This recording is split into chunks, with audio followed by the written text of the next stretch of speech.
사실 이번에 개혁신당이 양정수 의원 이제 영입하면서 이제 좀 비판을 많이 받으셨는데 예. 저는 뭐 그것도 비판 지점 당연히 있다고 봅니다만은 더 본질적으로 이 국고보조금이라는 게 국민들의 세금이거든요. 그러니까 국민들의 뜻을 받들지도 않는데 지금 정당들한테 우리의 혈세가 들어간다라는 게 국민들의 반감이 많으세요. 그래서 저는 보통 어떤 제도 폐지 이런 거 외치는 거 좋아하진 않는데 국고보조금만큼은 좀 폐지를 하고 전 국민들께 정치 참여 후원 바우처를 드려서 국민들이 국고보조금을 정하게 하자. 이게 저희 민심동행의 정치개혁 저희 공약이거든요. 그래서 그러니까 이런 식의 제도 변화가 좀 필요하다는 그 생각이 예산을 듭니다. 국민들한테 일단 나눠준 다음에 본인이 원하는 그렇죠. 곳에다가 주게 하자. 지금처럼 일률적으로 규정을 정해놓지 말고. 그러니까 지금은 국회에서 의석으로 배분하니까 또 기득권에 기득권이 되는데 네. 이 국고보조금 지금처럼 배분하는 걸 폐지하고 차라리 국민들께서 정치후원 바우처로 참여를 하면은 훨씬 저는 국민들의 뜻을 더 받드는 정당들이 되지 민주당이 않을까. 그리고 하여튼 근데 전 정치가 바뀌기 위해서는 국민들의 주권이 더 높아지는 쪽으로 가야 되는데 아까 우리 김영남 의원님 말씀대로 워낙 지금 이 기득권이 정치권에 너무 강하게 작동되기 때문에 그래서 이제 정치가 경쟁이 더 안 이루어지는 거거든요. 아마 이런 부분은 좀 고민할 지점이 매우 있다라는 생각이 좀 듭니다. 오늘 윤석열 대통령이 한때는 해외에 나가면 스트레스가 사라진다 그래서 그렇게 세계 일주 다닌다는 비판을 많이 받으셨던 분이 예산 부족해가지고 더 쓰고 막 그랬잖아요. 그렇죠. 근데 그렇게 또 좋아하는 해외를 나가지 못할 만큼 얼마나 속사정이 깊게 골마 있길래 이런 결정을 했는지가 일단 좀 의문이었고요. 윤석열 대통령 지금 우리 서영주 대변인이 말씀대로 너무 좀 즉흥적인 것 같아요. 제가 윤석열 대통령을 상징하는 걸로 이제 구술천이라는 용어를 많이 썼는데 구가 이제 구술을 했기 때문에 고집이 세시다는 거고 이제 술이라는 게 이제 즉흥성.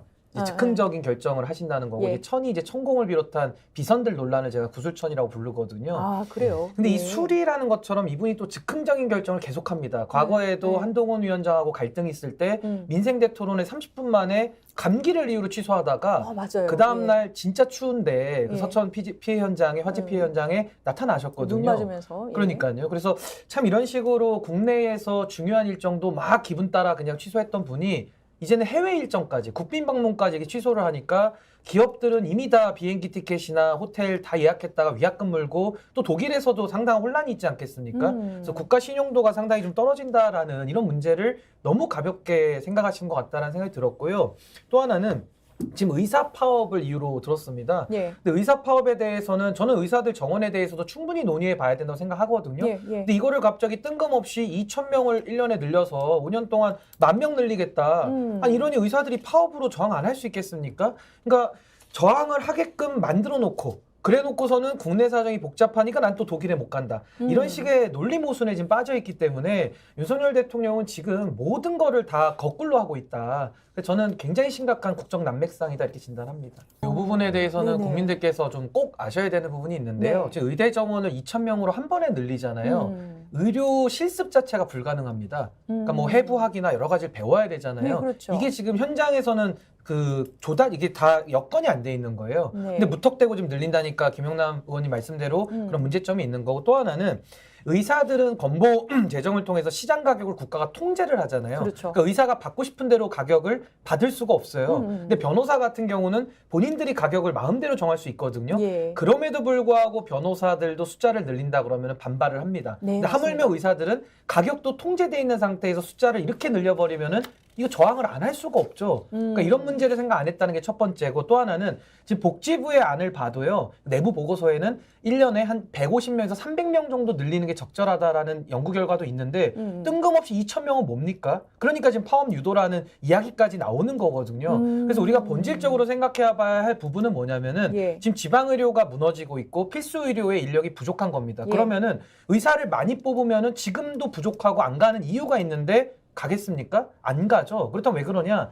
의료 수가 문제를 얘기해야 됩니다. 이거 용기 있게 의료 수가 문제를 얘기해서 의료 수가를 현실화를 해야 의사들도 가가지고 기계도 빌려오고 임대료도 다 올라갔고 인건비도 올라갔는데 의료 영업을 할 수가 없는 거예요. 그래 놓고서 안 내려가니까 의사들을 타박하고 의사들 돈 밝힌다 이렇게 얘기를 하는데 제도가 현실적이지 않은 겁니다. 그렇다면 지금 국가가 가격을 통제하는 상황 속에서 무분별하게 의사만 늘려가지고는 이거는 아무런 그 효과가 없다. 그리고 지방의료 소멸과 필수 의료의 의료 인력이 부족한 걸 해결하기 위해서는 수가 문제를 건드는 그 개혁의 용기를 내야 된다. 좀 그런 말씀 드리고 싶습니다. 윤석열 정부가 아주 전형적인 패턴인 게 첫 번째 기억해 보십시오. 초반에 노조 때렸습니다. 건설 노조 때려가지고 지지율 올렸고요. 그 다음에 방송국 때렸죠. 네. 방송국 악마화해가지고 또 지지율 올리죠. 그 다음 사교육 강사 때려가지고 또 지지율 올립니다. 민주당은 상시로 악마화돼 있어요. 공산 전체주의 세력으로. 동료 시민이 아니에요. 그리고 마지막으로 이제 의사들 때려잡아가지고 지지율을 올리겠다는 거거든요. 야. 그러니까 이게 뭐냐면은 예. 전형적으로 검사들이 본인들이 선을 독점한다. 우리는 누굴 처벌하는 존재였다. 우린 선의 독점. 그러면서 모든 걸 악마화하면서 카르텔로 묶어가고 기득권에 저항하는 걸 깨겠다. 이러면서 말도 안 되는 얘기들 던져가지고 국민들 피해만 보게 하고 자기들 지지율만 막겠다는 거거든요. 이게 굉장히 의도가 나쁩니다. 예. 그래서 윤석열 정부 이 악마화 패턴을 잘 읽어야 된다. 이런 생각이 듭니다. 예. 드리고 싶어요. 저는 국민의힘의 공천은 뭐 명품 수수식 같아요. 몰래 있는 것처럼 몰래 쪼매난 뭐 할 수도 있지 않을까. 놓고 가나요? 뭐 그럴 수도 있을 것 같은데, 그러니까 저는 한동훈 위원장의 그런 발언 자체가 예. 전혀 우리 정치 발전에 1도 도움이 되질 않거든요. 그래서 참 이제 그런 좀 나쁜 정치 행태는 그만하셨으면 좋겠고요. 아까 우리 소영주 대변인님 말씀대로 사실 이 정당에 대한 것도 중요합니다. 그러니까 구도 인물 바람이라고 우리가 봤을 때 사실 어떤 특정 인물들 정치인들에 대해서 국민들이 관심을 많이 갖지는 않으시거든요. 그럴 때는 구도라고 하는 정당에 대한 평가가 상당히 중요하고요. 저는 이런 인천 계양같이 이재명 대표 그리고 원희룡 장관 같은 전국구 스타들이 내려온 쪽에는 예. 약간 구도보다는 그 인물론에 대한 평가가 저는 좀 더 우세하다. 아, 국민들께서 더 잘 아시기 때문에 그런데요. 뭐 이재명 대표에 대한 평가는 뭐 대선도 거쳤고 지금까지 당대표였기 때문에 국민들이 상시적으로 이제 평가를 해올 겁니다. 그 누적된 거에 대한 성적표를 받으실 거고요. 저는 다만 원희룡 장관을 비판하지 않을 수가 없는데 전 예. 이분이요. 국토부 장관 하면서 뭐 잘한 게 하나라도 있나요? 그러니까 양평고속도로 논란부터 해가지고 예. 지금까지 그 국토부 업무를 수행하면서 뭐 민주당 문 닫게 하겠다 이런 거밖에 생각이 나지를 않아요. 뭐 부동산 문제가 해결이 됐습니까? 무슨 뭐 대한민국의 어떠한 뭐 국토부 그 장관으로서 어떤 업적을 냈습니까? 아무것도 한 게 없거든요. 네네. 근데 또 개항을 해 자객공천 비슷하게 내려가지고 또 이 총선마저도 또 과거로 돌아가는 또 이거 대장동 입씨름하기 위해서 내려온 거거든요. 참 이런 식으로 정치를 국정운영을 망쳐놨으면 일말의 책임감이라도 느껴야지 또 총선까지 진흙탕으로 만들겠다라는 이 명백한 의도에 대해서는 전 이번에 국민들께서 그냥 넘어가시진 않을 것이다. 거기에 따른 책임을 물으실 것이다. 저는 그렇게 생각합니다. 예, 저는 뭐 두 분께서 말씀하신 대로 예. 뭐 지금 국민의힘이 공천을 잘 못했죠. 그러니까 굉장히 경쟁력이 좀 떨어지는 좀 시대착오적인 인물들을 갖다가 이제 배치를 한 거라서 저는 상당히 어려운 선거가 예상이 됩니다. 근데 지금 이 선거에서의 변수는 제가 봤을 때는 지금 소위 말하는 삼지대, 그 삼지대에서 또 빅텐트가 이루어졌기 때문에 이 개혁신당이 누구를 당선시킬 힘은 없는데요. 누구를 떨어뜨릴 힘은 저는 가지고 있다고 봅니다. 왜냐하면 수도권은 뭐 수원뿐만 아니고요. 어느 지역이든지 간에 거의 한 5% 내외로 해서 그 당선자가 결정되는 경우가 많거든요. 예. 근데 지금 문제가 뭐냐면은 개혁신당이 보수로서 그 인식이 됐을 때는 사실은 국민의힘이 더 불리하죠. 근데 지금은 역으로 지금 개혁신당이 반윤의 기치를 세게 외치고 있고요. 그러니까 지금 야권표를 지금 잠식하는 상황인데다가 예. 게다가 또 원내 의원들이 지금 5분이 다 민주당 출신 분들이 지금 다 들어와 있다 보니까 또 이낙연 대표까지 있거든요. 그래서 이준석 대표가 보수를 상징하지만은 보수 정당이라는 이름을 쓰지 못하는 이런 상황 속에서 민주당 계열로 보이면서 이게 야권 잠식 표로 인식이 될 수 있기 때문에 그렇다면 개혁신당 후보들도 열심히 해서 선거비 보전받으려고 노력하지 않겠습니까? 그렇다면 그게 한 10%, 그 15% 요 선이거든요. 그렇다면 그 표가 민주당에서 떨어져 나간다라고 하면은 이건 또 국민의힘이 어부지리로 이길 수 있는 상당히 좀 정권 심판 구도에서는 좀 매우 빨간불이 좀 켜질 수는 있다. 그래서 이 부분을 아마 좀 민주당이 저는 좀 긴장을 더 해야 될 것 같고 올바른 선거 전략으로 정권 심판을 어떻게 할 수 있을지 거기에 대한 깊은 고민이 좀 필요하지 않을까 이런 생각인데 아니 저는 뭐 비례대표 쪽에서는 일부 들을 말씀이 있는데 예. 지역구 선거를 지금 얘기하고 있기 때문에 거기에 네. 섞여서 조금 혼란이 있었는데 옛날에 바른정당도 상당히 이미지 좋게 개혁보수 쪽으로 출발을 했었어요. 근데 바른정당도 한 18%까지 나왔다가 당내에서 공약 같은 거 하나 입장을 좀 잘못 내고 삐그덕하면서 그냥 8% 5%로 수렴을 했거든요. 그러니까 이게 밴드웨건 효과 때문에 지역구 선거에서는 상당히 좀 어려운 면이 분명히 있습니다. 그래서 예. 저는 개혁신당이 그 보수 버전에서 나왔던 그 개혁신당, 그러니까 구개혁신당이죠. 김영남 의원님이 처음 들어가셨던 그 개혁신당이 만약에 지지율이 계속 올라가고 바람을 탔더라면은 통합을 할 필요가 있었을까요? 오히려 자력으로 해가지고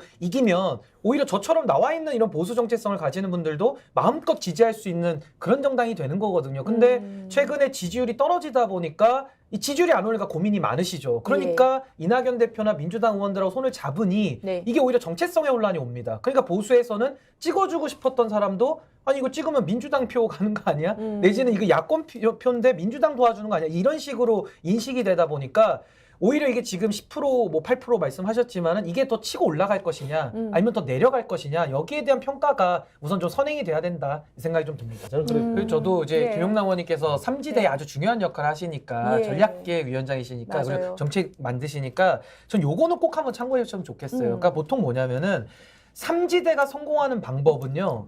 저는 새로움과 선명성이 있다고 봅니다. 왜냐하면 1, 2당이 썼던 전략을 3지대에 와서 써버리면요. 이게 금은 동메달이랑 비슷해요. 금메달만 인정을 받는 소선거구제하기 때문에 동메달은 그 자체로서 의미는 있지만은 1등은 안 되는 거거든요. 그래서 저는 3지대는 3지대의 전략을 써야 된다. 그렇다면 새로워야 되고 아주 선명해야 됩니다. 그래야지 고유의 가치가 있어서 사람들, 연성 지지자들까지 마음을 끌어올 수 있는 거거든요. 근데 지금까지 이 통합부터 한 일주일 정도의 모습은 지금 굉장히 그냥 힘을 키우기 위한 좀 묻지마식 통합이 많거든요. 그렇다면 새롭지도 않고 선명하지도 않고 오히려 더 흐릿해지는 거예요. 정치공학적이다. 그렇죠. 그리고 국민들에게 비판도 받을 수밖에 없고 그렇다면 새롭게 뭘 바꿔보겠다는 사람들은 좀 억울할 수 있지만 그건 저도 마찬가지입니다만은 더 높은 도덕성과 더 높은 유능함을 국민들은 요구하고 있거든요. 안 그러면은 과거에 뽑던 정당 뽑지 굳이 내 선택을 바꿀 만큼 매력적인가? 이 부분을 고민을 해야 돼요. 그래서 저는 뭐 개혁신당이 일단은 통합을 해서 지금 가는 걸로 기존은 정했기 때문에 이 새로움과 선명성에 대해서는 아마 더 깊은 고민을 해야 지지율이 올라갈 것이다. 저 그렇게 생각합니다. 그러니까 이제 심지어 지금 조국 전 장관이 나오겠지만은 재판 받고 계시잖아요. 그러다가 항소심에서 실형이 2년형이 지금 선고됐고 이 대법원에 물론 상고는 했습니다만은 법률심이기 때문에 바뀔 가능성이 매우 미미하거든요. 사실 굉장히 낮습니다. 그렇다면 본인이 국회의원이 된다 한들 거기에 따른 또 정치적인 후폭풍이 또 있을 겁니다. 그리고 또 하나는 방금 서 대변인께서 말씀해 주신 대로 조국 전 장관이 정치할 수 있죠. 그렇다면 어떤 새로운 비전을 가지고 와서 내가 해보겠다 이렇게 나와야 되는데 여전히 지금도 반 한동훈, 반 윤석열, 반 특수부 검사. 그러니까 이런 비토 정치만 가지고는 세상을 바꾸기 어렵다. 그리고 본인이 지금 가지고 있는 이런 소위 말하는 사적인 원한, 이 사적인 감정을 한풀이식으로 이 총선을 이용하는 것은 저는 공인의 자세가 아니다. 저 그렇게 생각합니다. 저는 감사원이 뭐 하는 곳입니까? 헌법기관이고 행정부에서 내부 통제를 하는 감찰 기구거든요. 굉장히 중요한 기구예요. 감사위원은 차관급입니다. 상당히 고위직입니다. 맞습니다. 근데 지금 그 유병호라는 그 사무총장으로서의 업무를 다 국민들이 보셨잖아요. 그러니까 권력의 딸랑이죠, 딸랑이. 근데 그런 사람을 갖다가 감사위원을 앉힌다는 것은 무슨 인사가 장난하는 겁니까?